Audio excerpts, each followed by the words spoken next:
Good evening, ladies and gentlemen, and welcome back to some more Wizard of Legend. Now, have you ever just wanted to be a bird? I wish I were a bird. Flying through the air, like our good friend Brenda here. She sang like bird and looked like bird, and Brenda was a bird. Yeah, come to think of it, Brenda was kind of odd. Brenda was an avid collector of dust. Definitely something off about her. She had no horses, but thought she did.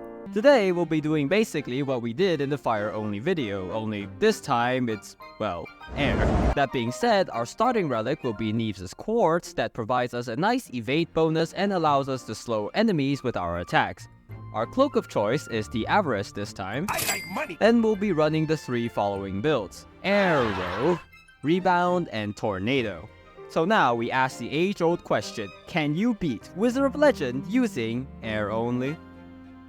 That was rhetorical. Of course you can. It's not even supposed to be that hard. Unless you're me, I guess.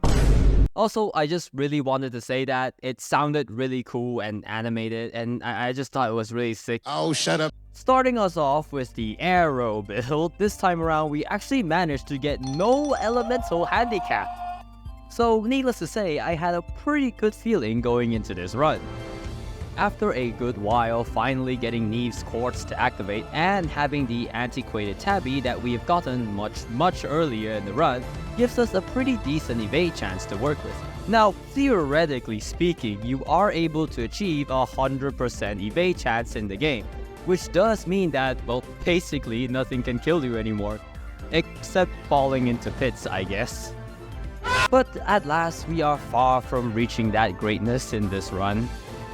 So now we have one of these element-specific chests. Now, these can only be opened by hitting them with the corresponding elements shown on the chest in that order. I imagine these were added by the devs to encourage build diversity. So with me here running a mono build, you'd think that I'd have to miss out on this one, right? Wrong! You're so stupid! All I have to do is to keep an eye out for any water arcana that I can temporarily swap and use to open up the chest. And lo and behold, Frost Wings are on sale. Now I say that's 25 bucks well spent. 2 seconds later.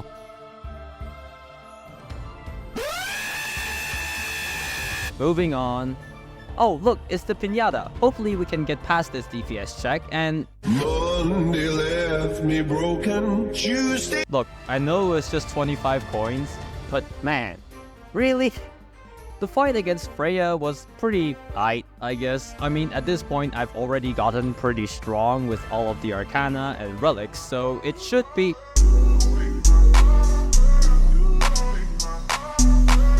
Well, that wasn't close at all. But what do you mean? I'm not worried, you're worried.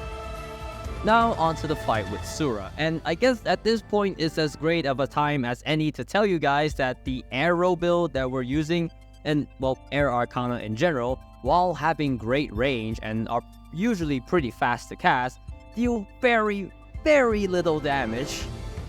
And it certainly doesn't help when my guy keeps spawning in big black balls. They're so damn annoying. Just why? You can do any other move, just please.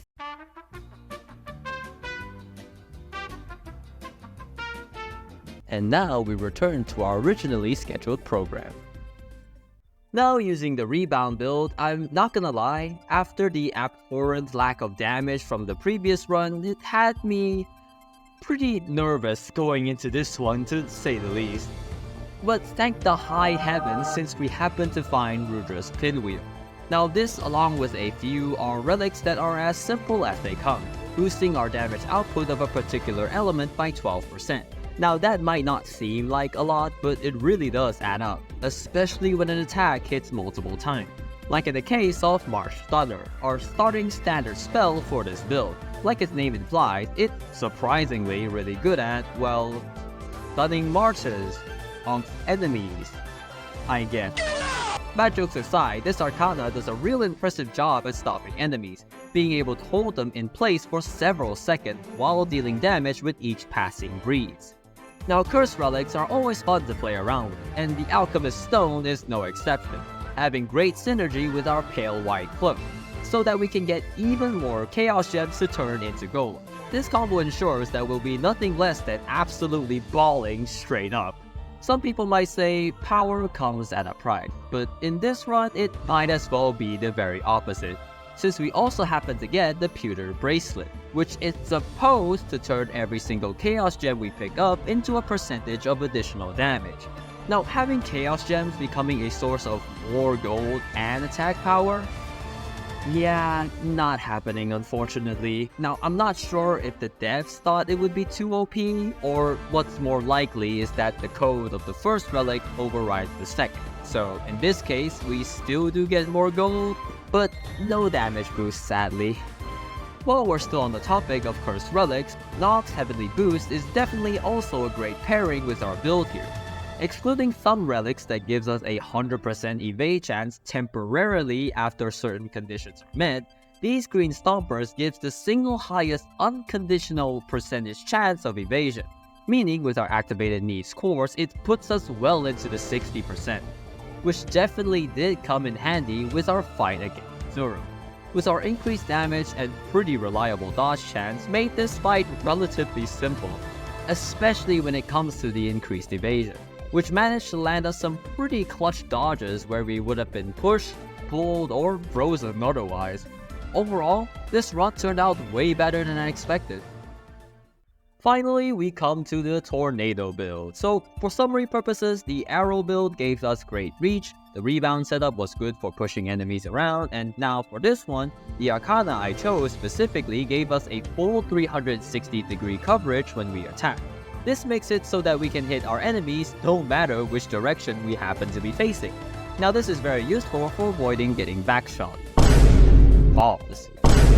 Ah yes, Nocturne the Cardist. So usually, despite him being this game's literal equivalent of gambling, it's generally a good idea to take part in the trading, since he will usually pick one of your unenhanced Arcana and you are guaranteed 2 enhanced ones in return. Now, I say generally since we are running a mono build, so I'd like to keep some spare air Arcana around, just in case things go bad. Luckily though, we did manage to also find his corresponding token, which basically lets us gamble for free. And thank God we did, cause... Brother, What's that, brother? Also, can we all just agree that Toadie's pocket watch should be a cursed relic? I mean, it does give us a generous 20% cooldown reduction on our spells, but also reduces our signature charge rate by the same amount, and as if the literal definition of a cursed relic is not something that gives us an upside along with a downside. Continuing with the cursed relic slander, y'all are telling me that a wallet, which uses my chaos gems, if I don't have sufficient gold, is a cursed relic, while another wallet that uses my literal fucking life force, flesh and blood, to make transactions is just a plain old antique. Come on now. But that's enough cursing relics for one video. Let's get back to our build, shall we? So with the airtight combination of Vortex Bale and our signature Arcana, Tearing Whirlwind, makes for a fun combination I like to call the...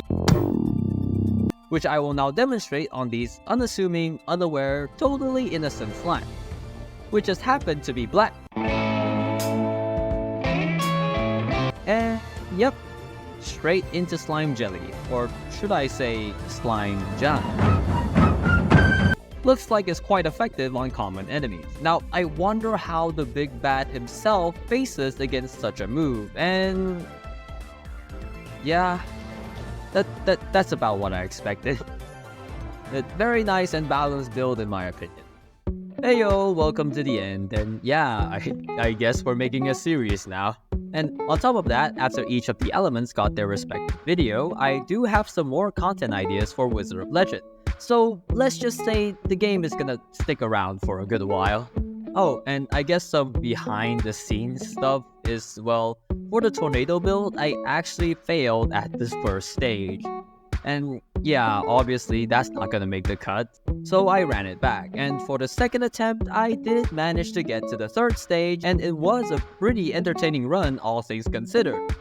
But I forgot to hit record. I forgot. What? Now, I was just thinking of putting the first and the tail end of the second run together, but the fact of the matter is, there was just not enough footage to go around. So the run you saw in the video was in fact my third attempt. Anywho, thanks again so much for watching. A like and sub would be appreciated, and have a wonderful rest of your day.